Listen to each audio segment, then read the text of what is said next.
Hi, I'm Kurt Loder with an MTV News special report on a very sad day. Kurt Cobain, the leader of one of rock's most gifted and promising bands, Nirvana, is dead.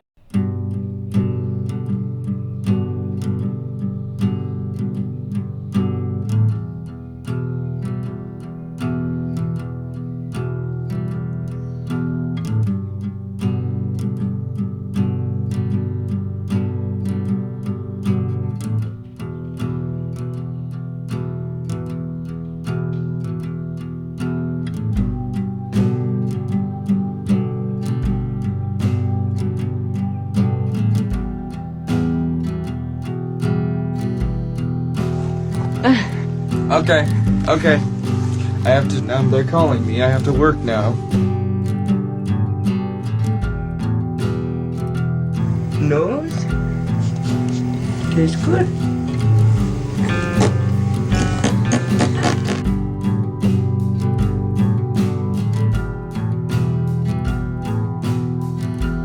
But how do you feel about it? Well, we've already achieved everything we want to. We've made a good record. We're really proud of it, so that's all that really matters to us.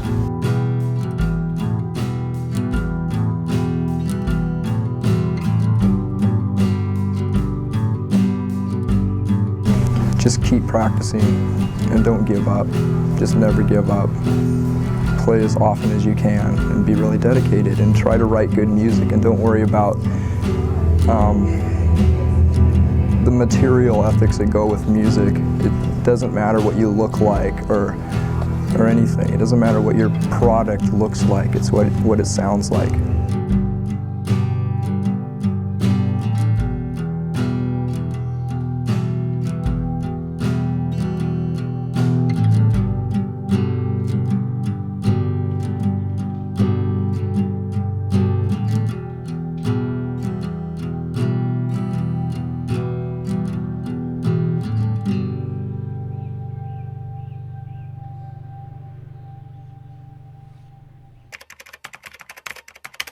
Hey guys, so you'll never guess where I am right now. I am currently in Seattle, Washington.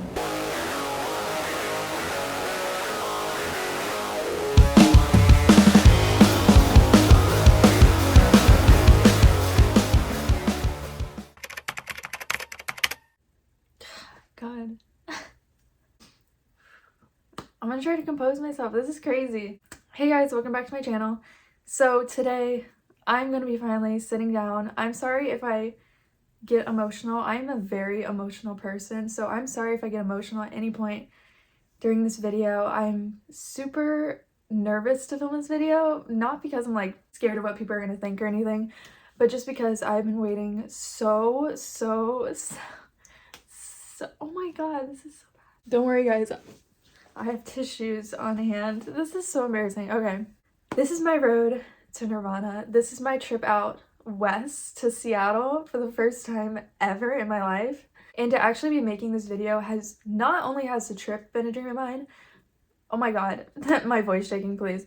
Not only has this trip been a dream of mine, but so has making this video. I have thought about, that's why I started my channel, is because I wanted to document stuff like this. Not only for myself, but like for viewers too, if you've never gone. I am so lucky that I was able to go on this trip in the first place. I want to thank my family for that. Like, thank you so much. None of this could have happened if it weren't for my family. They were like, we know you really want to go on this trip, but we're going to take you this year. This is the year we're going to do it. And we did it. I'm going to start off with how I got into Nirvana, kind of the backstory of like, why would I even go on this trip in the first place? Like, what about Kurt Cobain made you go all the way out west to go and see all these locations? What was it about this man that made you go all the way out there? How it all started. There was one day my brother came home from school and he was taking this pop culture class, and he came home and he's like, I gotta show you guys this interview. It is so funny. He's like, it's this band called Nirvana, and it's just like this really stoned interview that they did. I was like, okay, sure. I don't know who this is. So we sat down and watched the interview. There's just something about them as a whole group, and something about Kurt that I just felt this like connection right away to him. I remember this so specifically. I asked my brother, and I said, who is that guy in the middle? Because I felt such an attraction, not like physically, yes, like, I mean, he was attracted to me. I was like, that man's cute. And then also I was like, there was some sort of like, almost like an invisible string. You know, when you're supposed to meet something, you're supposed to get, you know, there's an artist that someday you'll find that you'll resonate with, or like an artist you'll find someday that their music comes to you when it's supposed to come to you. And that's what it felt like right in that moment. It's like something like sparked. And I was like, oh, I feel like I was supposed to see this right now for some reason. I don't even know if that makes sense, but that's what was going through my brain. And I was like, who is that guy in the middle? I was like, who is that? My brother was like, that's Kurt Cobain. I was like, whoa. I was like, what is he doing now? So oblivious. I was like, what is he doing now? My brother's like, well, he's dead. I was like, oh, he's dead. Why? That's kind of how I got into it. And then I was like, okay, whatever. Kind of put it on the back burner. As life went on, I remember being in the car, specifically. I remember being in the car one time and I heard Smells Like Teen Spirit on the radio, and that was the first Nirvana song I ever got into. I remember sitting there listening to it in the car and I was like, oh, I like this. And another thing is I hated rock music. Any rock music, my dad's really big into rock music. Anything he put on, I was like, please turn it off. I was like, my ears are bleeding. I can't with rock music. But there was something different about Smells Like Teen Spirit. When I first heard it, I was like, this is so revolutionary and like rebellious in it. I could feel the rebellion in the song. I could feel the passion in like Kurt's voice. That was so different than any rock music I'd listened to at that point, because my dad was really into like the 80s, whatever, the hair metal type bands, and I'd never heard anything like Nirvana before. I was so into it. And it was weird because I'd never been into rock music. I made this playlist. I was like in high school when I first got into Nirvana, I believe. You know, when you're a freshman, you think you're the coolest person ever. You think you're so bad. I made this like, but I can't remember what I called it. It was like scary music or different music or interesting music. That's what I called it. My interesting music playlist. I don't know. So I put Smells Like Teen Spirit on there. And at the time I thought the song was called Hello, Hello, Hello. Obviously, they don't even say Smells Like Teen Spirit in the song. So I thought it was Hello, Hello, Hello for the longest time. I would listen to this lyric video during high school thinking I was so cool walking down the hallways like, yeah, I'm listening to Smells Like Teen Spirit right now. And I would wear all black sometimes. And I was like, yeah, I'm so cool right now. And a few years go by and it's COVID time. I don't know if I'm allowed to say COVID. It's 2020 time. I'm just like hanging around and you know, you're bored. So you discover stuff. You deep dive into stuff you always wanted to get into. It's kind of like passion. You know, what have you always wanted to get into? That's the perfect time to do it. Nirvana was that a little bit for me. I kind of got into Nirvana in 2020. I started listening to a little bit of them. That's when I purchased my first ever Nirvana shirt. I know, I was a poser at the time. I knew 3 songs. I think I knew Smells Like Teen Spirit, Come As You Are, and In Bloom. I believe those were the only 3 I knew.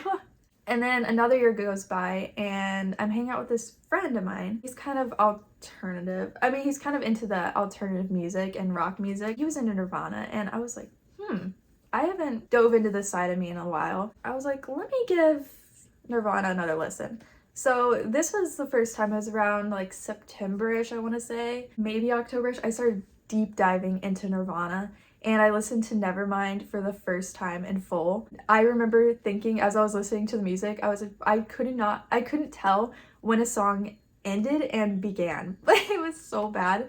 I could not tell. It was right then and there. It sparked in me. I was like, this is the best music I've ever listened to. Something changed in me that exact moment listening to Nevermind for the first time.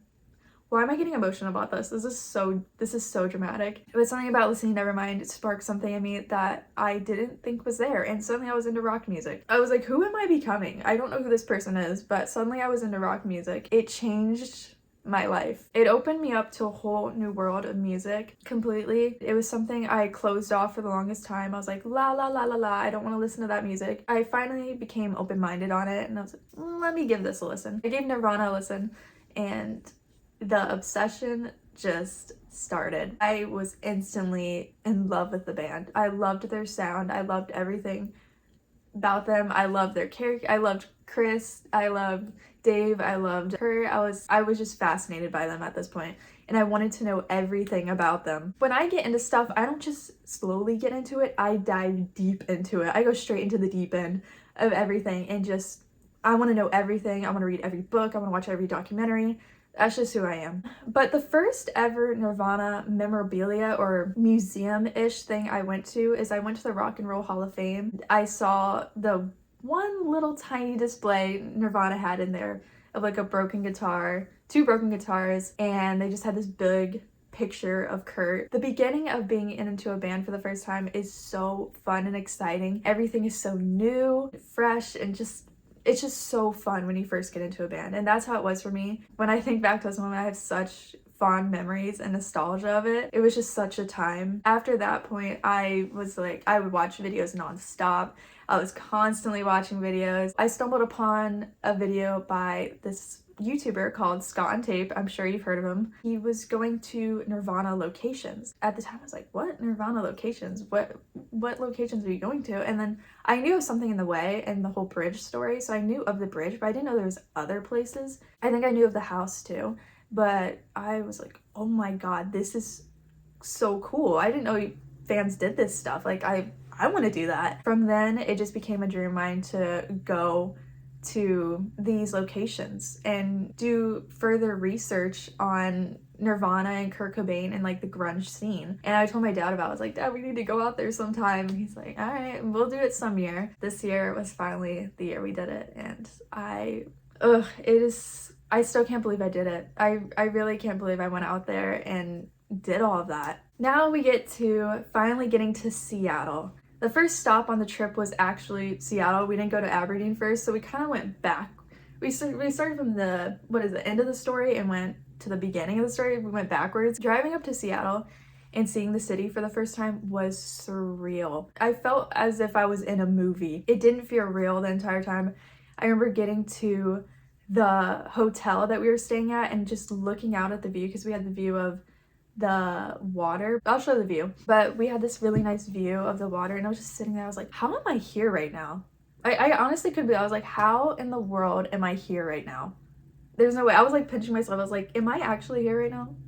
Am I gonna wake up from a dream? We stayed at the Courtyard Hotel, and right down the street was a Pizza Mart. That's actually what it's called. So we went to go eat there. It was delicious. Then from there, we were like, well, I kind of want to explore the city because we got there kind of early. Let me just say, this was so different from a city like New York City. Seattle was really clean. It didn't smell bad. I don't even know how to say that, but it didn't smell bad. It actually smelled like clean and fresh.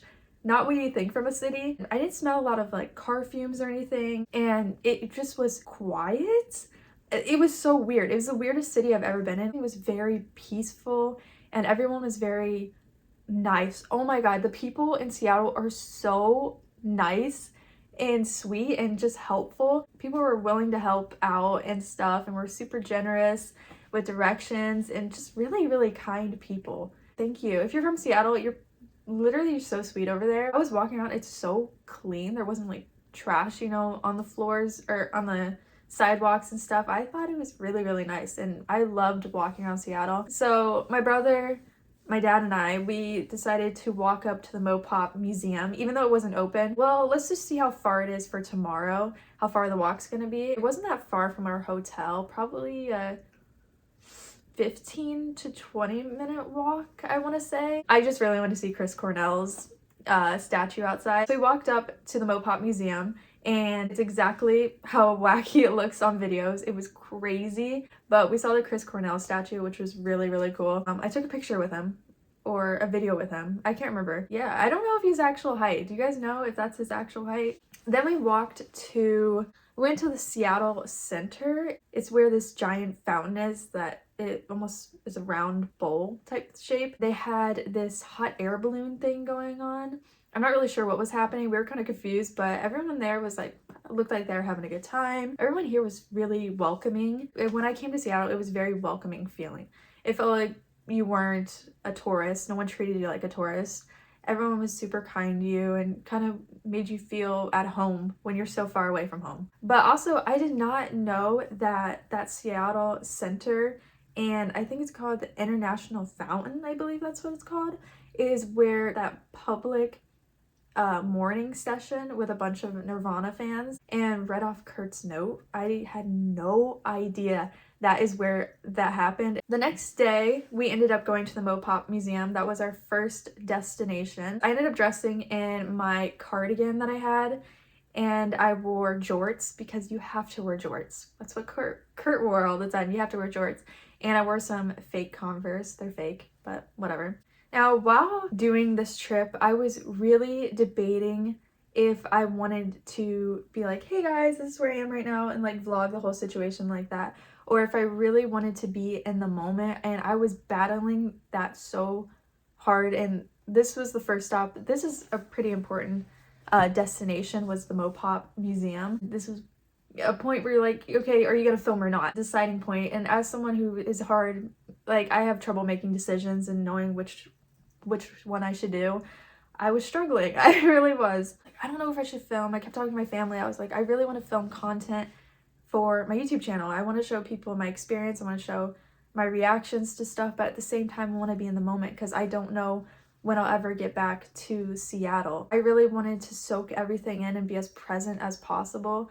So I filmed as much as I could for you. Hey guys, so you'll never guess where I am right now. It's so echoey here. I am currently in Seattle, Washington. Yes, Seattle, Washington. And you wanna know why? We're going on a little Nirvana tour. And when I say we, I mean my family and I. Here's my family. And we just got in last night to Seattle. And let me tell you, I walked around last night and I was like, this isn't real. I'm not here right now. I felt like I was in a dream almost.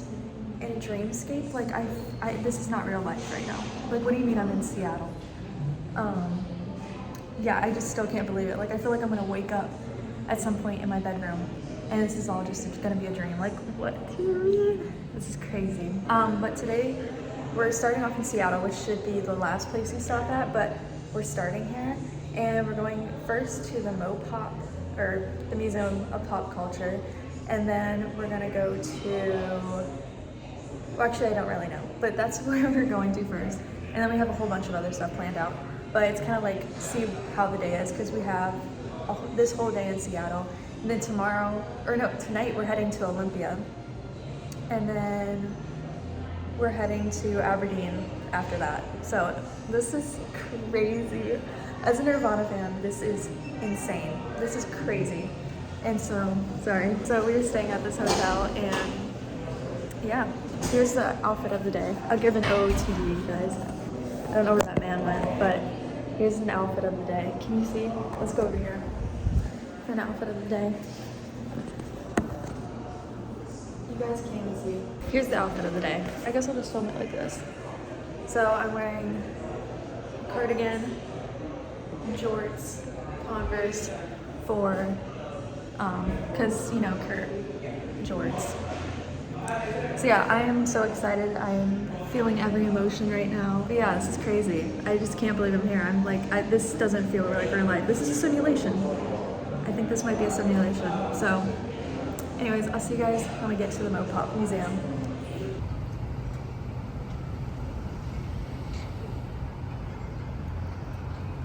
But walking into the Mopop Museum was way different than, oh yeah, and also on the outside, as we were walking up, they had this little, it's like a poster or a flag on a pole type thing, and it was of Kurt, and I was like, Kurt, I just couldn't believe we were there. There's Mr. Nirvana man. We walked up, saw Chris Cornell for the second time. There he is. I wonder if this is actual height, because he's pretty tall. Like, what is he, 6'2"? And he pretty looks accurate to height. So standing where Scott on Tape stood. I'm Scott on Tape 2.0 right now. This is where Scott on Tape was. It's crazy. We walk into the Mopop Museum and it is nothing like how I thought it was going to be. I thought when you first walked into the building, there would be that guitar tornado. It was not there. I was like, where's the guitar tornado? I thought that was supposed to be front and center when you first walk in. Everything's upstairs, I believe.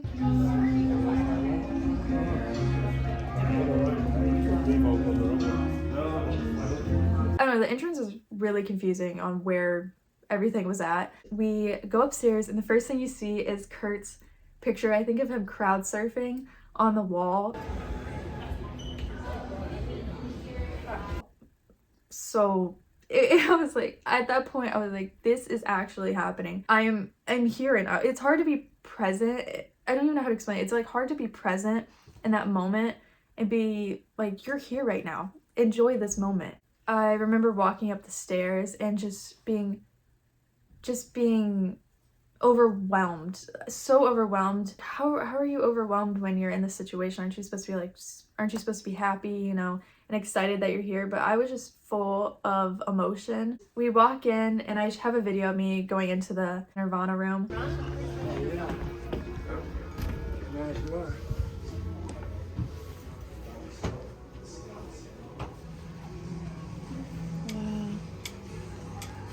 Right when I walk in, you see like this picture of Kurt and then his drawing, a drawing that he drew, and then some of his high school pictures. I remember walking around and I was just completely overstimulated and overwhelmed. It was just a lot going on. And I was trying to like read everything, even though I knew all the stories. I think what I struggled with a lot was I was trying to read stuff, but I was so cautious of the people around me. I didn't want to be in one area reading something and hogging it, you know. I just kept thinking about that, and to the point where I was overthinking about it. I ended up like causing myself to break down, basically. I almost broke down crying in there because I was just like, I was like, I feel like I'm bothering everybody. I feel like I'm in the way. I was just so in my head at this point. I took a second, I walked out. I was like, I need to get out of here because there's too much going on. I need to just, you know, get away from it. So I went out of the room and I just sat there and I just like composed myself. I was like, girl, get it together. Get it together. I just took a deep breath and I told myself, you're only here. This could be your only time, you know, visiting here. So you need to really soak this in. Really enjoy it. Just go in there. Everyone's here for the same thing. Everyone's probably feeling the same way. So I went back in.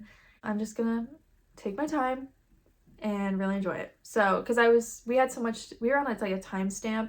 So we were leaving Seattle that day and heading to Olympia. So we couldn't take my time because we had so many other things to do. If I took too much time here, we might miss out on something else I really wanted to see. So I was like thinking too much about if I was taking too much time and if we were gonna be able to get to the next location. That's what was in my brain, if that makes sense. But this was insane, going through this museum and looking at everything. I loved it. I mean, I watched so many videos on it, and to actually be there in the location and look at everything was so cool. I have a few of my favorites. Also, Andrew Wood was on the outside, his statue, like made of him like coming out of like tree roots. I love Andrew Wood so much. We'll get to him later. I really enjoyed looking at all of the pictures. There's this one of Kurt where he's like sitting on the ground or something. It looks like it's at an airport.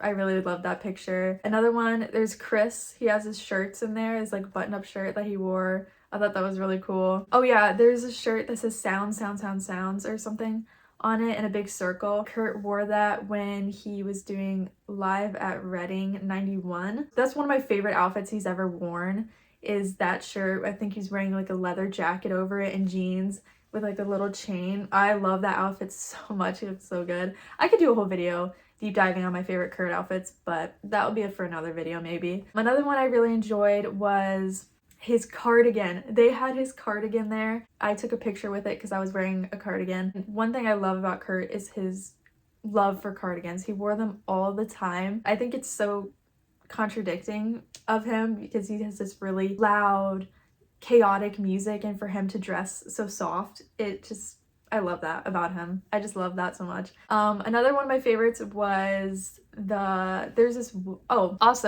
this giant wall with a bunch of grunge and punk albums on it that you could go and listen to and pick from. And I don't know if it was just me or if I just have sensitive ears, but I put on the headphones and the music was so loud I actually couldn't listen to it. I don't know if you're supposed to turn it down, if there was a way to turn it down, but I actually could not put it up to my ears because it was so loud.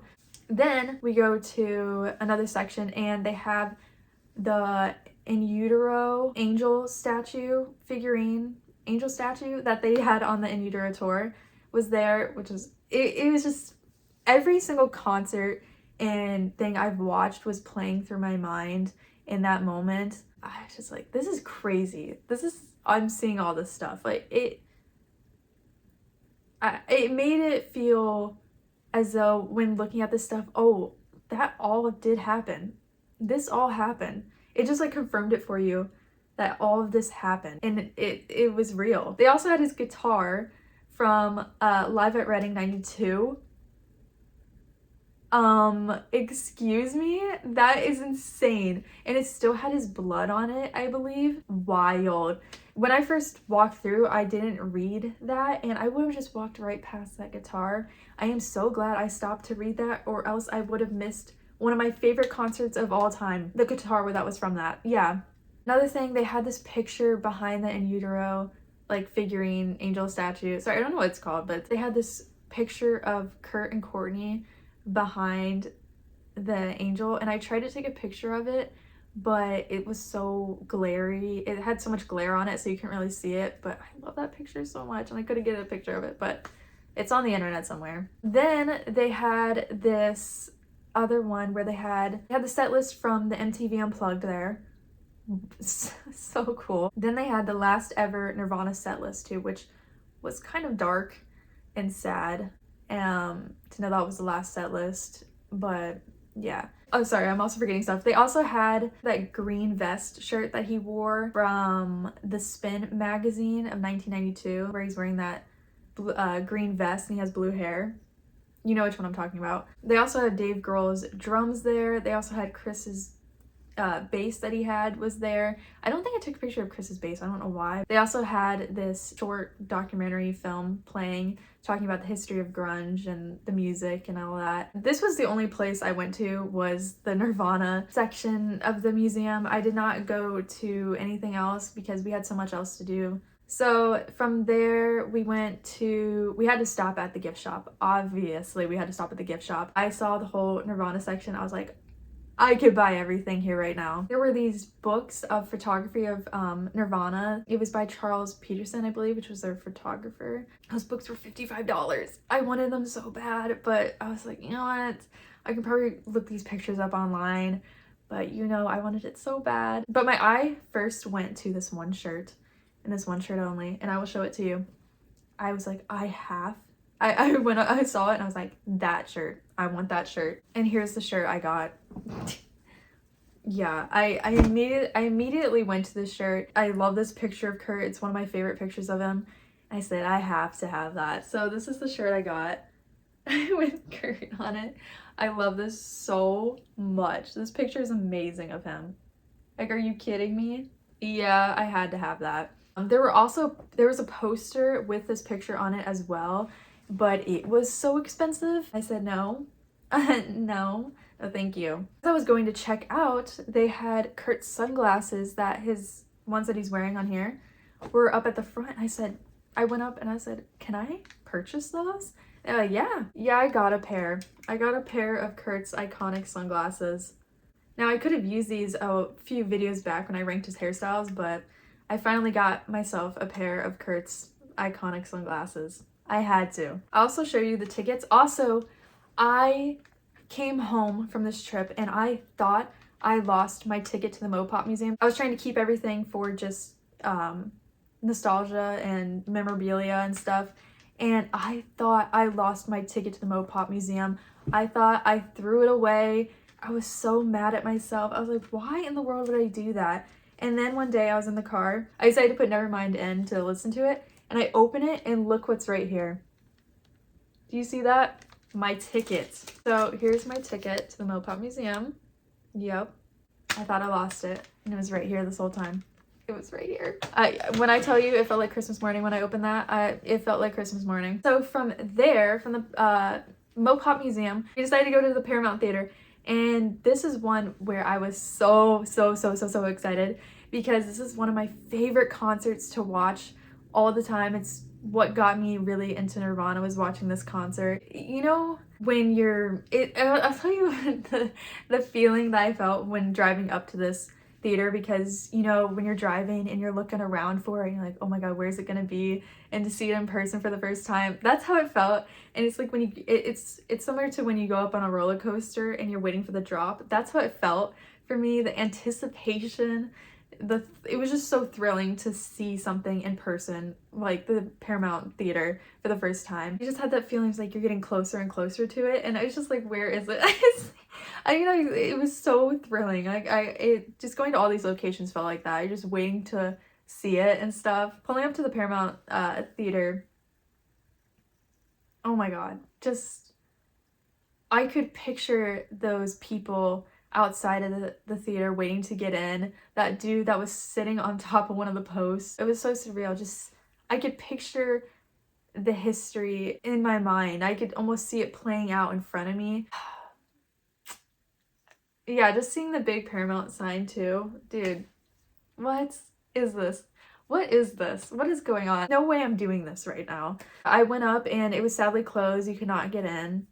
I wasn't expecting to get in, but I was hoping to get in. And I wanted to go in so bad. All I got was a little peek in through the window. You could see, I think you could see the stage, but not really. You could just see into the theater where the concert was held. This is actually a sad but creepy story. I actually came home from the trip and I was reading my book, Everybody Loves Our Town book. I was reading a chapter on Andrew Wood. They were talking about his death. I learned that his funeral took place at the Paramount Theater. Now, the next place we went to, I was absolutely dreading, which is weird to say because it's a place, the most famous location that people go to, you know, give their messages and tribute to Kurt Cobain. And it's his Seattle home, Veretta Park. I was dreading this stop the most, thinking it in my head. I was like, what am I gonna write? What am I gonna say to him? What am I going... I had no idea how I was going to react. I didn't know if I was gonna break down crying. I didn't know if I was gonna be numb to it. I had no idea. Driving up to the house was crazy. The roads there. We didn't know at the time that you had to park above, like on the other road above the park. There's more spaces to park up there. There's less where we parked. We parked near the water, right near his house. I remember we drove past it the first time. We completely missed it. I remember looking out the window and this sounds so weird, but this is gonna sound, sorry, I'm getting like, this is emotional. This is a very emotional stop. This is a very emotional video. When I saw the house for the first time, we drove past it. I could feel we were getting closer to the house as we were driving. I don't know if that's just my intuition, but I could sense that the house was near. It's almost, I could feel the house's presence, if that makes sense. But I could sense that we were getting closer and I saw the house and I was like, oh, it's right there. In that moment, I was like, we are here.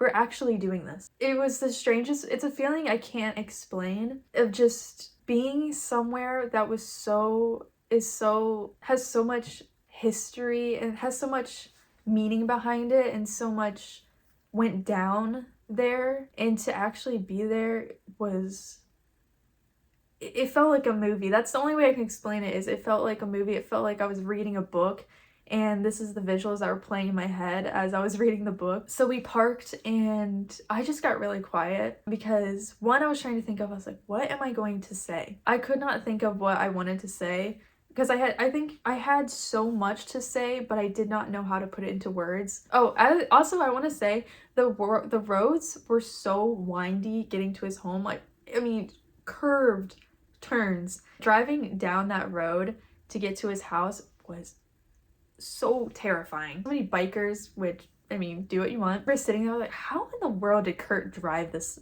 road all the time? Because I know he's not fond of driving. At least that's what I've read online, that he doesn't like to drive. He avoids it at all costs. So I'm thinking that someone probably drove him because I cannot see him getting around. Just being in Seattle in general, I was like, I don't see how he could have liked this place. I mean, maybe, I don't know him personally, obviously. A city does not seem like a place Kurt would want to be if he's someone that wants to get away. As we were walking up to the house, crazy story. This lady was walking with her son and she's like, you guys know where you're going? And we were like, yep, yeah, we know where we're going. I think she knew Probably because I was wearing, what was I wearing? No, I was wearing a cardigan, so she obviously probably knew I was a Nirvana fan, a Kurt Cobain fan. She's like, yeah, Kurt was like my neighbor. I was like good friends with him. I was like, ma'am, what? I was like, what did you just say? I actually couldn't believe my ears. I was like, ma'am, what? She was neighbors with him. I was blown away. I was like, that's crazy. How in the world are we walking? We could have run into anybody, and we ran into one of his old neighbors. I mean, we are in his neighborhood where he lived. I wanted to talk more to her, but she seemed like she was in a rush, and she kind of just walked away. Walking up to the house, this is probably why you're supposed to go the other direction. It was way steeper than it looks in videos. I almost face planted probably a good solid 10 times. Standing in front of the bench, I almost slipped because the roots are out from underneath the bench a little bit. I almost slipped on him. I almost face planted into the bench. I just kept repeating this to myself. Is this a dream? Am I in a dream? There's no way I'm standing right in front of this bench. It was so beautiful reading everybody's little messages to Kurt and stuff.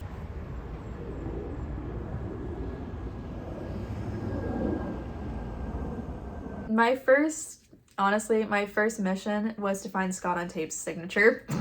I wanted, because I'm such a huge fan of him. I love Scott on Tape. He's what inspired me to take this trip, and how I learned about all these locations was from him. I could not find it at all, so I was like, well, maybe someone wrote over it. So then at this point, I went over and I wrote on the fence that everyone writes on. Let me tell you, that was full of messages. It was so hard to find a spot to write a message on. It took me forever. I was like, where am I gonna write this? So I chose a low spot. You can go, if you live in Seattle, you can probably find it. It's a spot super far to the left near the bushes. Maybe someone wrote over it at this point, I don't know. The very, very bottom left corner I wrote it.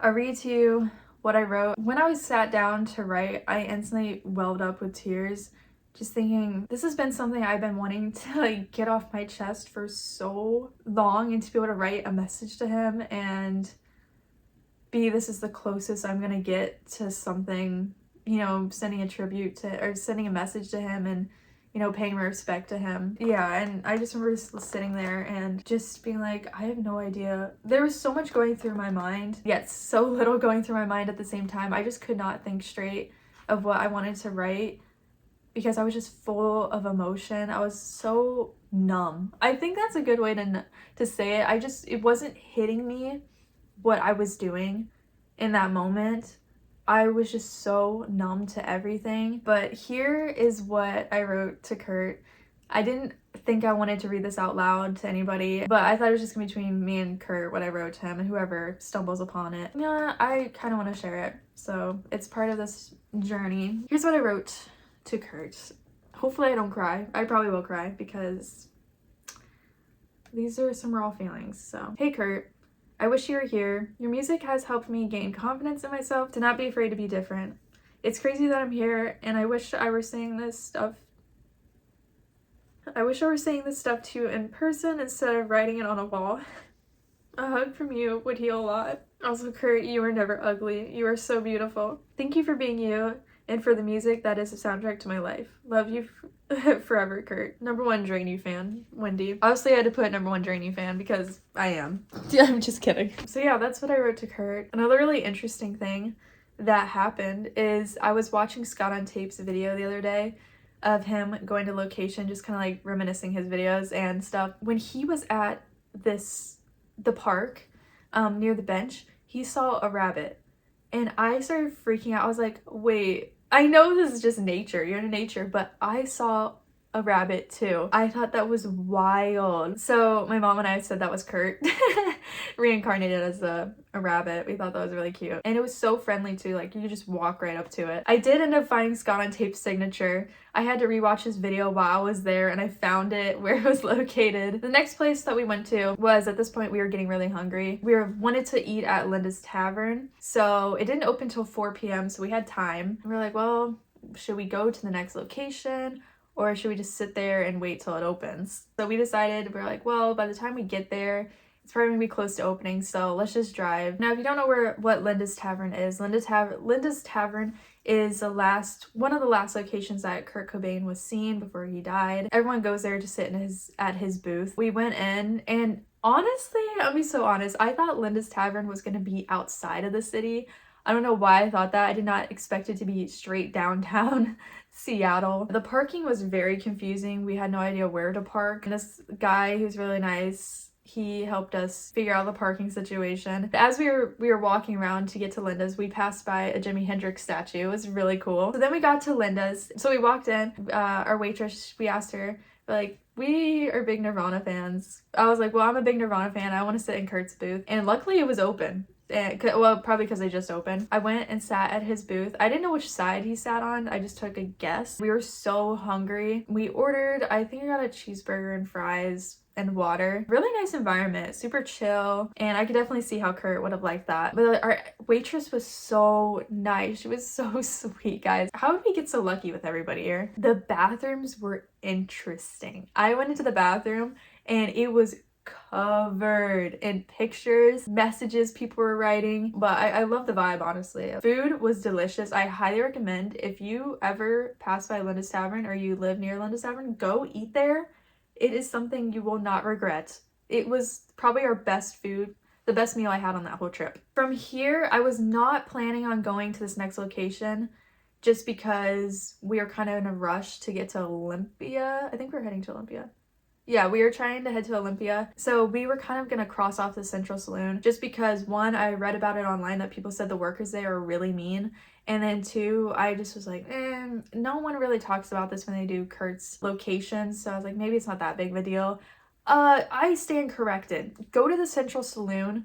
You will not regret that. This is where a lot of grunge bands had their first start, where a lot of them played. This is going to be wild to say, but this was one of my favorite, probably my top favorite locations on this whole trip that we went to. Walking into the Central Saloon was like walking back into time. It felt like I just entered into the 80s or 90s. I don't even know how to explain it, but I just walked in, I just felt like I went through a time machine and suddenly I was back in time. I could feel the energy and the energy that lives in that place, and the bands that play there and the bands that had played there. I could feel all of that energy. I could feel just the vibe was immaculate. I walked in and they had just pictures and promotional posters for like the bands playing at that place. There was a whole wall full of them and it was so fun to go and look through them all and read them all. Let me tell you, I was getting room inspiration while I was there. I was obsessed with this place and it felt old. It felt like nothing had changed. The stage was right there, front and center. There's this concert of Mother Love Bone playing there. I kid you not, walking up to that stage and standing right in front of it, I could feel Andrew Wood's energy and just presence there. This is gonna sound so psychotic and just crazy. I could see him running around and jumping around on stage and singing on stage. I could feel his persona there and his energy and his just like his spirit was still there even after he's passed. It felt as if he had just played a concert that night. That's how fresh his energy felt in there, if that makes sense. That was like the one place where I was like, I could feel Andrew Wood's energy here. Not in like a ghostly way, but you know what I mean. It's like his spirit has never left. That's what it felt like. It felt like if he were to come back as a ghost, that's the place he would, live at. It just felt like he was waiting there for someone to perform too. And also I went up to a worker and they were nice, okay? I don't know what people were saying that they were mean. The lady there that I talked to was so nice. I did not want to leave. I'll tell you, this is the one place I did not want to leave.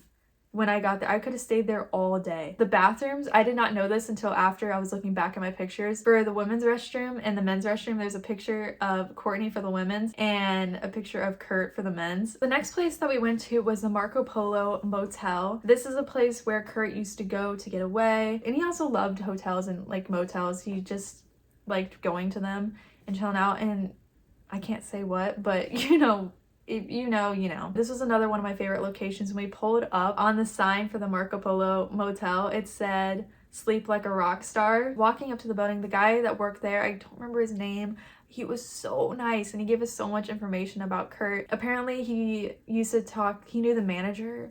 I don't know if the manager was still working there. I don't know.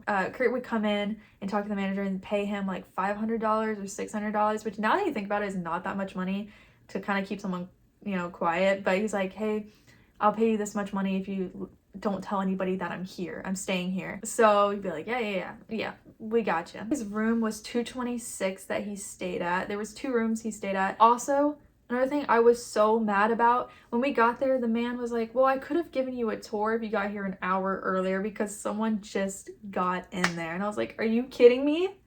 Are you kidding me? Like, that was such bad timing. Hey, you know, not everything's gonna work out. I was like, it's fine. I've seen videos of it, it's fine. I'll just walk up and get a picture in front of it and leave. When we walked in, the guy actually said, "Hey, we actually have postcards for the place from original postcards for the place." I was like, what? He gave us this, I don't know if you're gonna be able to see it.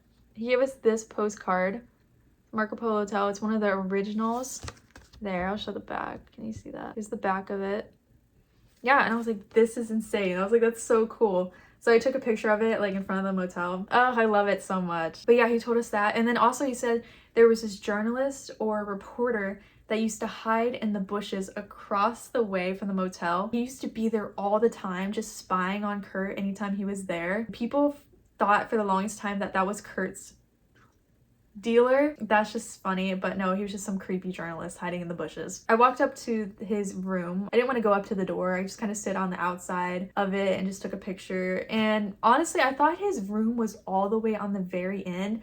I didn't know it was tucked in like a corner. The next place that we went to was Reciprocal Recording Studios, where Nirvana actually recorded Bleach. This place is as small as it looks on videos. We pulled up, and the house behind the recording studio, I have a big fear of dogs. I don't know if I've said this, but I have a big fear of dogs, especially big dogs. And there was a giant one, not fenced in, but on like a chain just outside of the person's house. And I was terrified. I was like, let's quickly get this picture.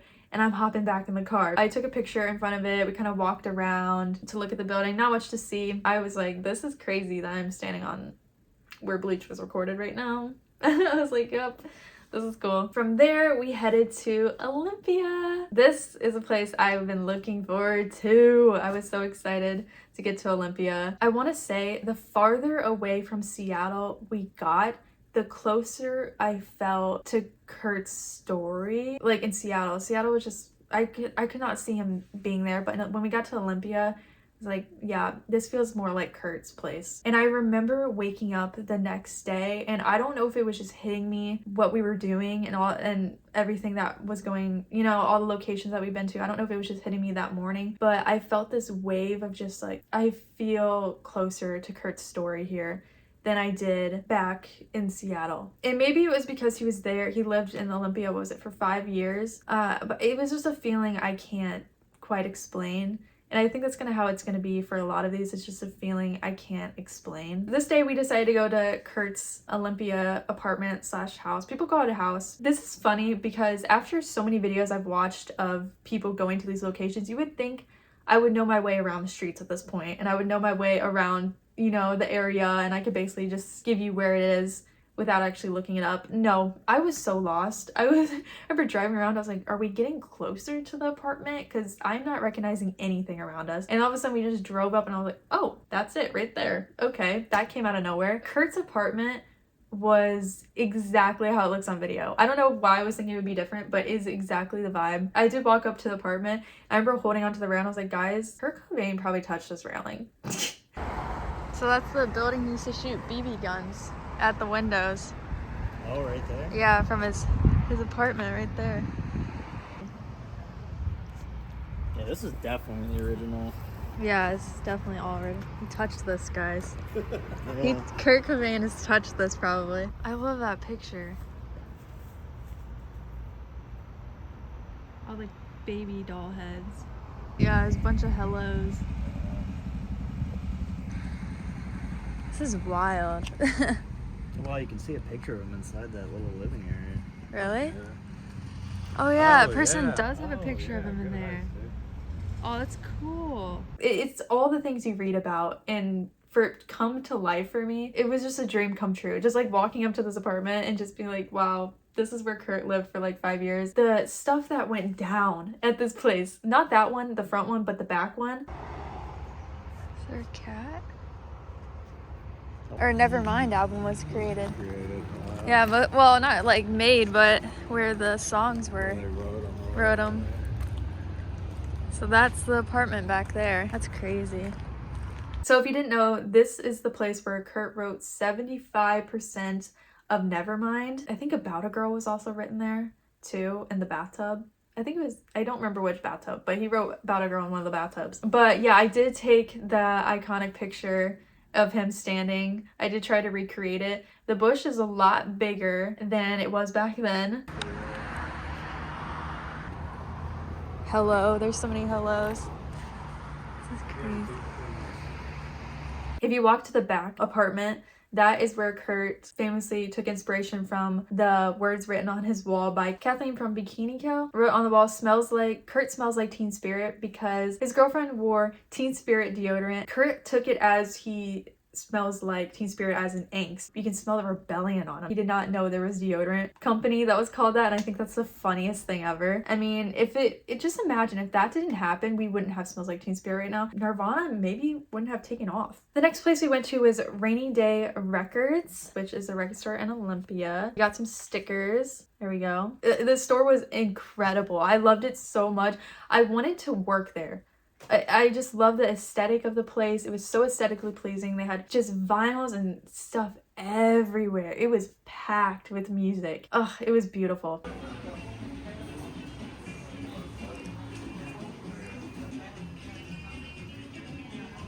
Metallica. We got action figures.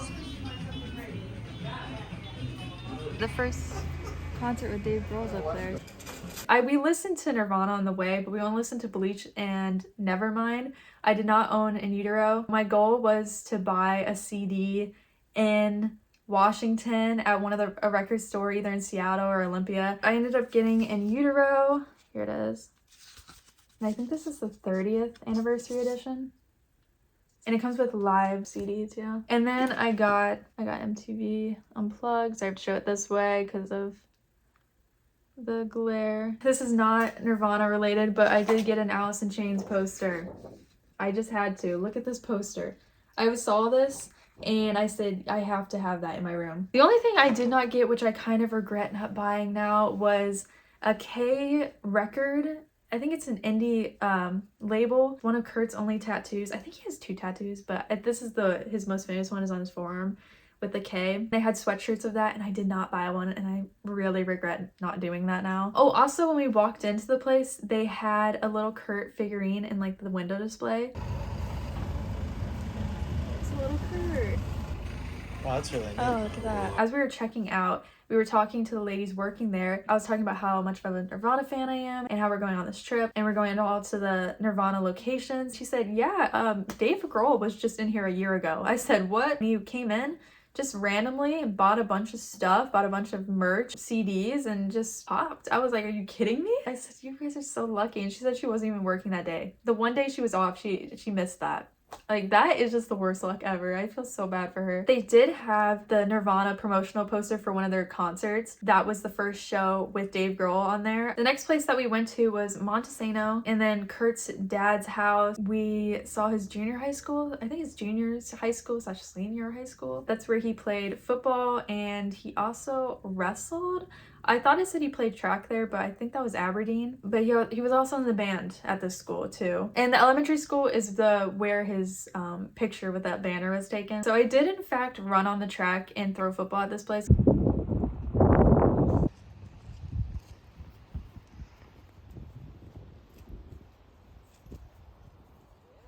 And I know that's shocking. I did not know Kurt played football until I was at that school. And I was like, what sports did Kurt play at what schools and whatever? And it said he played football. I was like, what? He played football? He played those sports to try to fit in and please his dad as well. So yeah, we went to his dad's house. We didn't go and stand in front of it because there's someone that obviously lives there. So I just kind of took a picture from the outside. We went to his elementary school. I didn't really care to go that, but I was like, let's go to his elementary school. Why not? We're here anyways. Now after this was the one I was looking forward to the absolute most, which was Aberdeen. Kurt's childhood home, Kurt Cobain Memorial Park, and Aberdeen High School. Driving up to Aberdeen and seeing that "Come As You Are" sign, nothing felt real at this point. I remember crossing over that bridge. It just felt like I was in a documentary. It felt so out of body experience. I couldn't believe I was in Aberdeen. The first place that we stopped at was at a Walmart, shockingly, but I wanted to get something that said Aberdeen on it, and also I wanted to take a picture of an Aberdeen shirt in front of his high school because I thought that'd be funny. We went into Walmart and I got a shirt that said Aberdeen Bobcats, and I love this shirt so much. I wear it all the time, and it's like, if you're a Nirvana fan, you know.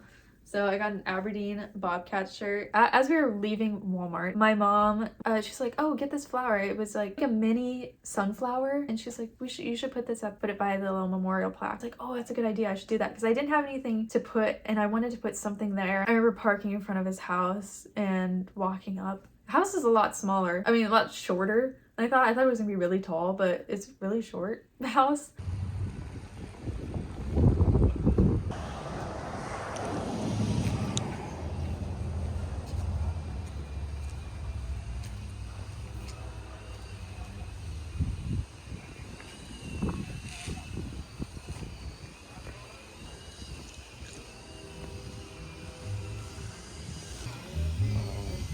That's Kurt's little backyard. Yeah, and also there was a sign on the door that said tours, and I did not know about that. It was a new thing, which we'll get to.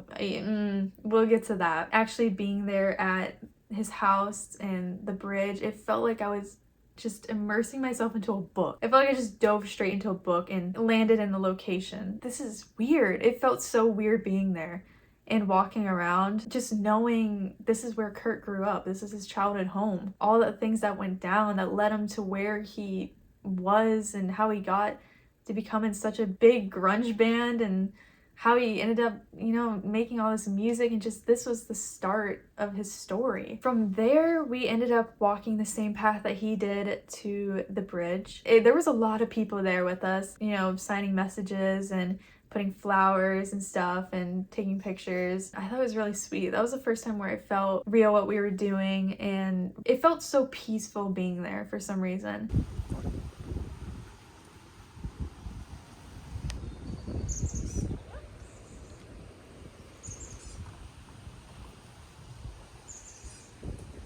And I remember looking out into the water and just knowing this is where Kurt grew up. This is what inspired something in the way. I'm 22 years old. I didn't grow up with Kurt Cobain around, sadly, but being there and experiencing all these locations, I know some people will criticize, like, why are you going to these locations? But being at these places, experiencing them firsthand and witnessing and immersing myself in his story and how he grew up, it's like the closest I'll ever get to Kurt in a way. And I know that sounds so stupid, but it's like the closest I'll ever get to him because I'll never get to meet him. And in real life, I'll never get to meet him. I can just watch that. All I have is videos. And other people, have memories of him that grew up with him and they grew up with his music and went to their concerts. They have memories of that. They have memorabilia of that. Going to something like this was like, this is the closest I'll ever get to, feeling like that. Just actually being in his world for a minute. So yeah, I ended up walking around, looking at all this stuff. I put my flower next to his memorial plaque. I put it like on the edge. It's a yellow flower. I don't know if it's still there. It probably isn't.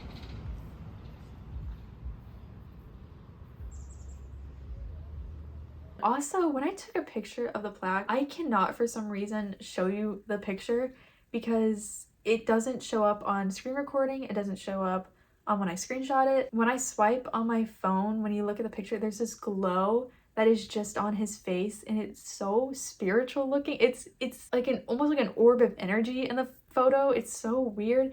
And for some reason, my phone let me screenshot it. But for some reason, the light from the sun was hitting it perfectly to where it was making his face glow. And it is just the most beautiful picture I have. And it gives me chills every time I look at it. Yeah, then we sat underneath the bridge.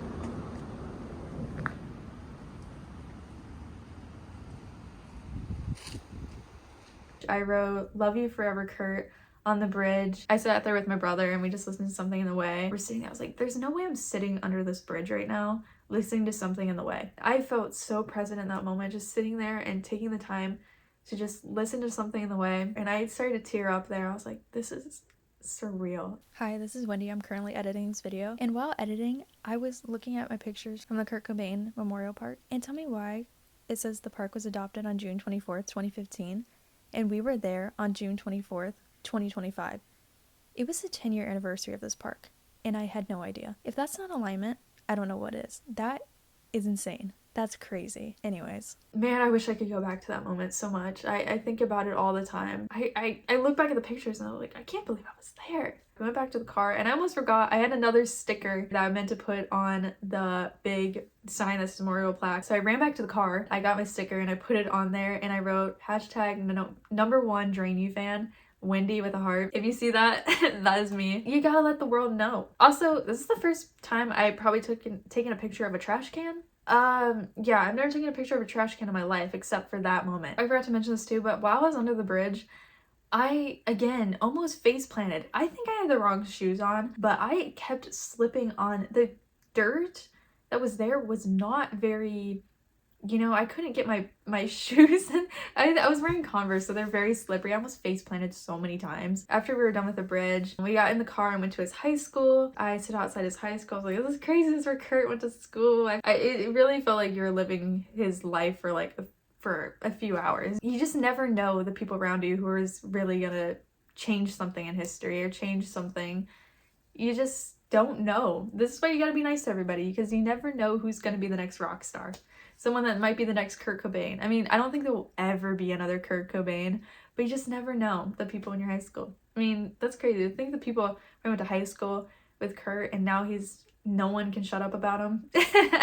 That's gonna be so funny. I took a picture with my Aberdeen Bobcat shirt on from the high school. I know the school it didn't burn down, but I had a really bad fire there, so I'm not sure what is original and what's not original and what's like new. So I took a video of inside the school.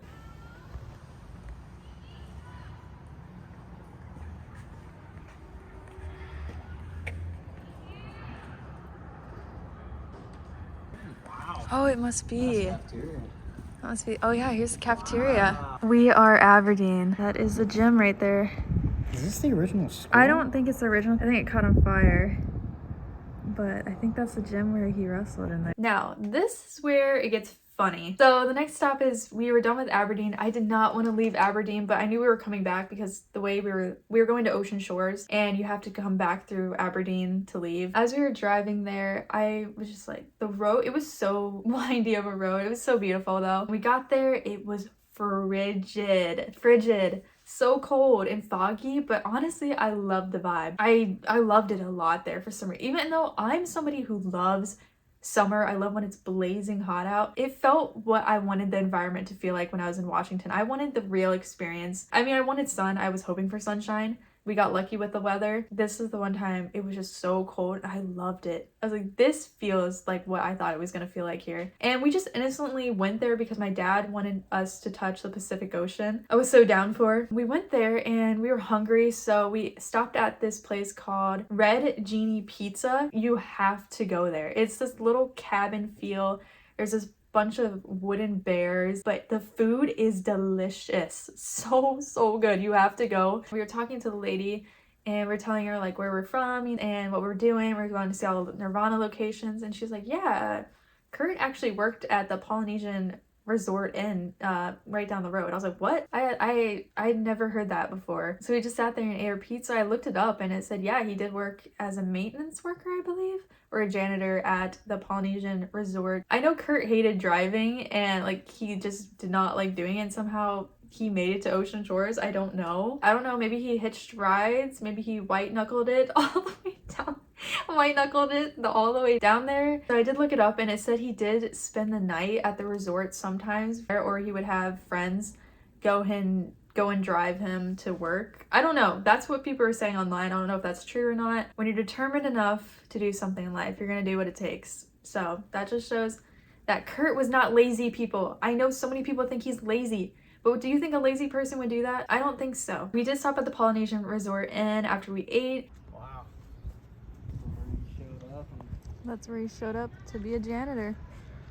So we ended up stopping at Ocean Shores and we went to the beach. It was so cold, but honestly, I loved it a lot more than I thought I would. Ocean Shores is another place when I think back to this trip that I really loved going to and I think fondly of. Yeah, we were on the beach. My brother wrote "Come As You Are" in the sand. I thought that was so cool. I had to take a picture of that. I also collected seashells and driftwood, which is what Kurt says in Swap Meet. They make their living off of arts and crafts. The kind with seashells, driftwood, and burlap. So you best believe I picked up some seashells and driftwood. Here's the driftwood I picked up. I know, it looks like a bone, honestly. It looks like a rib bone. So I'm thinking about making this into like something you can hang. I was gonna glue the seashells onto here and maybe hang something. I want to use burlap because that's what Kurt says to do. And Mrs. Butterworth, he tells you exactly what to do with the stuff. So I'll show you the seashells I collected. Oh, also, I forgot to mention, when I was in Aberdeen, we were walking back to the car. My mom's like, after we were at the bridge, my mom's like, oh, I picked up. Okay, let's just ignore the fact that I keep calling these tiny pine cones, which are so obviously tiny pine cones, acorns. I had been talking for 4 hours at this point, so words did not have meaning anymore. They were just words. Everything was jumbled in my brain at this point. So I apologize for calling these acorns when they're pine cones. It's so funny. It's really funny. These little acorns for you, and I was like, it is my favorite thing ever. It's a little piece of Aberdeen, and look at these little acorns. Aren't they so cute? But I'll show you the seashells that I got while at the beach. A lot of them were broken. You could not find any ones that were intact. So I have this one. Yeah, they're all gonna be broken, but it's a thought that matters, you know. It's like, just envision, it's gonna look cool. And then we got this one. This looks like a clam. Oh my god, I think I just broke it. Then we have this little one. And then we have this one. Very cool. I'm telling you, I searched the whole beach for something that was intact. This is all I could find, but I was determined to get something. Oh my god, I'm gonna break these. And then this one, we got this little one. This one has ridges on it, which I really like. Look at that. So those are all the seashells I collected. Yeah, this is where the funny story comes into play. So as we were heading back to Aberdeen from we were going from Ocean Shores back to Aberdeen. And as we were heading back to Aberdeen, we were driving through the town and we were just driving and, you know, we were planning on heading out. And I see this giant billboard with Kurt's face on it and it says unplugged. I was like, whoa, whoa, whoa. I was like, we need to go back. What is that? I thought I missed something. I was like, what, go back, go back. So we turn around and we go back to location. This giant billboard with Kurt's face on it says unplugged. It's a museum. It's called the Anti-Museum. It's like the museums for people who don't like museums. I was like, what? I was like, where is there a museum? What I didn't know is there's this grunge museum that just opened. You can do tours. This is making me so sad when I think about it. You can do tours of his childhood home, drive in a car. Someone will take you in a car that was similar to the one that he used to drive and give you a tour of the house. And then there's also this museum where you can look at a bunch of memorabilia and stuff of his, and you can play guitars and you can go on the stage. On the outside, there's pictures of Lane Staley, Kim Gordon. There's this billboard too, or this like little video screen that was flashing a bunch of like grunge artists like Chris Cornell, Nirvana, obviously. What? Dude, let me in, let me in. I was so mad. I was like, and they only did it on the weekends, I believe. I think it was only the weekends and we were there during the weekdays. So it was unfortunate, but gives me a reason to go back to Aberdeen. We were leaving Aberdeen. I was so sad. I did not want to leave. Like, I was immersed in Kurt's world for a second there. And that's where it felt the most like Kurt's world was there. But we had to. And that's where my trip ends. And I can't believe this is the end of the video. So now I'm gonna answer some of your guys' questions that you left on my YouTube short that I posted about it, giving a little teaser of this video. First question was Kurt dead? You know, I Googled it and Google said he might be unavailable, but I had some hope going into the trip. Someone asked, did you sit on the bench? I slightly sat on the bench. I think they're talking about the bench at Veretta Park, but I didn't want to sit fully on it because that felt wrong. People had their tributes to Kurt there. I didn't feel like sitting on it, but I did sit on another bench that was off to the side. The next question was what was it like to see Kurt live? Or to see like how Kurt lived? I have to say it was extremely eye-opening, made me connect more with his stories from the stuff I read in books, and being able to see there and be in person in those locations made me be able to visualize his stories more and understand him more as a person, what he grew up like and how he grew up, and just walking through the timeline of his story. And you know, Aberdeen, where he grew up, it felt just like any other town where you'd grow up. It felt like your childhood town. You grew up as a kid. It felt like Olympia felt like the place you'd be when you first go off on your own. Seattle, it felt like when you finally make it big, you know, really go off on your own. I really loved seeing everything in person. It made the story of Kurt and Nirvana more human-like. That's the end of this video. This was a dream come true trip of mine. This is something I will never, ever, ever forget. This is a video I've always wanted to make. Something I never thought I would ever get to do because it's so far away from where I live. And this is something I never thought I would be able to get to and be able to experience. It was something I'll never forget. And as someone, like I said before, this is the closest I'll ever feel to Kurt and to ever be in his world. This is the closest I'll ever get to something like that. It made everything feel real. Like, it's not just a story on a page. It's not just a video in front of me. It's real life. I just loved being there. I loved it so much. I just love being in a place that has so much history to it and so much musical history to it. It is something I'll never forget, ever.